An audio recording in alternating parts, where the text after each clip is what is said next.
News, বাংলায় খবর, বাঙালির খবর। বিশেষ করে ওকে আমরা দেব বলেই চিনি, দীপক অধিকারী।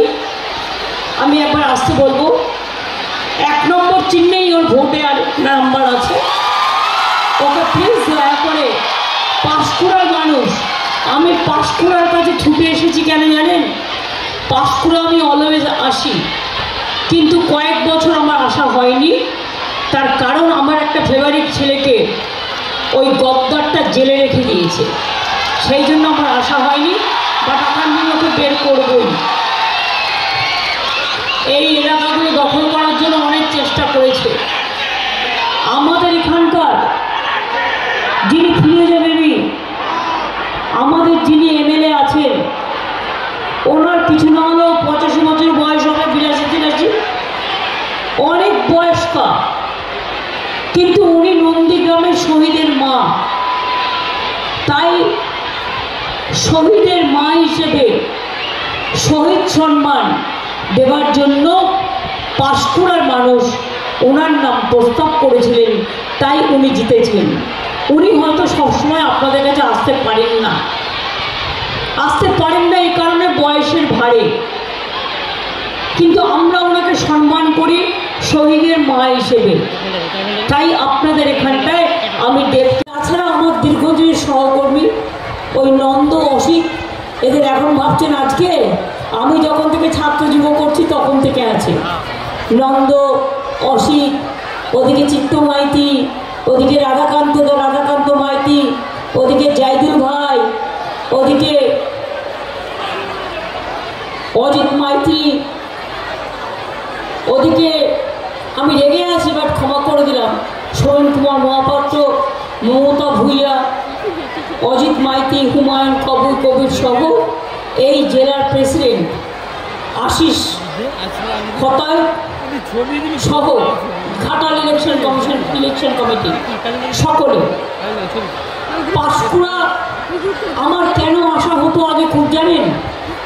আপনাদের যে মসজিদটা একদম রাস্তার ওপরে ছিল, আর আগে রাস্তাটা এত চওড়া ছিল না, দুপাশে অনেক দোকান ছিল, দুপাশে অনেক বাড়ি ছিল। আমি আসলে আমার এখানে একবার দাঁড়াতে হতো। আমি মেদিনীপুর ঢুকলেই আমার দুটো দিকে দাঁড়াতে হতো। একটা, আমি যেখানেই থাকি, আমার ছেলেটি মারা গেছে জগদীশপুরে, জগদীশ বলে কেশিয়ারি, ওর মা একটা ছোট্ট টিফিন কৌটোয় করে কাজু বাদাম ভেজে আমার জন্য পাঠাতো। আর ও ঠিক আমি মেদিনীপুরে যেখানেই আসি না কেন, ও রাস্তায় ওটা নিয়ে দাঁড়িয়ে থাকতো। আর অসিত আর নন্দ, আর একজন ছিল সুগারে মারা গেছে, ওর নামটা কি যেন, প্রতাপ, নন্দীগ্রামের সময় ওরা আমাকে খুব হেল্প করেছে। এবং আমি যখনই এখান দিয়ে যেতাম, এরা আমার জন্য তেলে ভাজা আর মুড়ি নিয়ে দাঁড়িয়ে থাকতো, কারণ আমি মুড়ি তেলে ভাজাটা খেতে ভালোবাসতাম। এখন অবশ্য খাওয়া হয় না, যাই হোক, খাবার সময়টাই কোথায়, দিনে তো খাই একবার রাত্রে, তখন যদি তেলে ভাজার মুড়ি খাই তাহলে খাওয়াটাই তো গেল, এমনি ভাত খাই না, রুটি খাই না, কিছু তো খেতে হবে। তো যাই হোক, নন্দীগ্রামের সময় যখন আমায় বারবার রাস্তা আটকে দেওয়া হচ্ছিল, আমি কোলাঘাটে রাত্রি 2টো পর্যন্ত দাঁড়িয়ে, আর সিপিএমের হারমাদরা যারা এখন বিজেপি করে, সিপিএমের সবগুলো এখন বিজেপি করে, জেনে রাখবেন, সিপিএমের হারমাদ এখন বিজেপির ওস্তাদ হয়েছে। আরো টাকা চাই, আরো টাকা এবং প্রোটেকশন।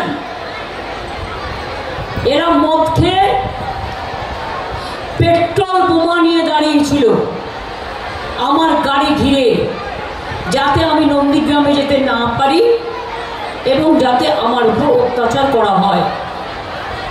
আমি চিরদিন কৃতজ্ঞ থাকবো একটি মানুষের ওপর, সেই মানুষটি হচ্ছেন গোপাল কৃষ্ণ গান্ধী, যিনি পশ্চিমবাংলার রাজ্যপাল ছিলেন। তিনি একজন বিশিষ্ট মানুষ। আজকের রাজ্যপালের কথা আমি বলবো না, রাজ্যটা আছে, পালের গোদাটা কোথায় হারিয়ে গেছে। আমি বলবো সেদিনের কথা। গোপাল কৃষ্ণ গান্ধী আমাদের একজন বিরোধী দলনেতাকে দিয়ে, এই এখনকার অপদার্থটা নয়, তখনকার আমাদের তৃণমূল কংগ্রেসের ছিল, আমাকে বলল, উনি একটা বার্তা দিয়েছেন। আমি বললাম কি? বললো রাত্রিটা সরে যাও, তা নাহলে যে কোনো সময় পেট্রোল বোমা মেরে ওরা তোমায় মেরে ফেলবে, কারণ ওখানে পুলিশ কোনো কিছু করতে পারবে না, পুলিশ সিপিএম যা বলে তাই করে। এখন তো অনেক ভালো আছিস তোরা, এখন তো অনেক ভালো আছো তোমরা, পুলিশকে গালাগালি দিয়ে বেড়াও, পুলিশই তো আজকে প্রোটেকশন দিয়ে রেখে দিয়েছে তোমাদের। কত হাত কেটেছো, কত কান কেটেছো, কত চোখ উড়িয়ে নিয়েছো। এই তো দাসপুর, আমি সেদিন গেছিলাম দেবের এরিয়া, শুধুমাত্র আমাদের হয়ে দেওয়াল লিখেছিল, তার চোখ উপরে নিয়েছিল। আমি তার বাড়িতে গিয়েছিলাম অজিত ভুইয়ার সাথে।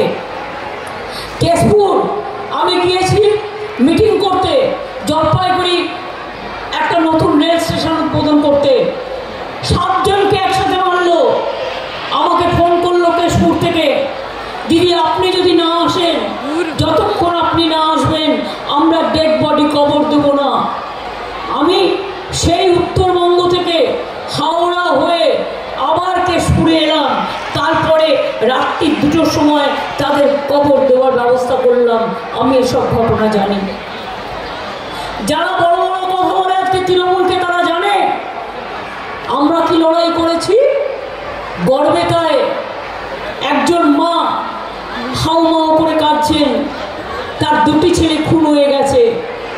আমি গেলাম তার বাড়িতে, মাটি বলছে, বিধবা মা বলছে, মাগো আমি 2টো অস্ত্র চাই। আমি বললাম অস্ত্র? আমি একটু অবাক হয়ে গেলাম। উনি বললেন, আমি এক হাতে একটা বন্দুক চাই, আর এক হাতে তৃণমূলের পতাকা চাই। আমি বললাম কেন? বলল, যে সিপিএম আমার ছেলেদের খুন করেছে আমি তাদের বদলা নিতে চাই। আমি মায়ের মুখে কথা শুনেছিলাম। আমাদের খবরগুলি নিয়মিত দেখতে চ্যানেলটি সাবস্ক্রাইব করুন এবং বেল আইকনটি ক্লিক করুন।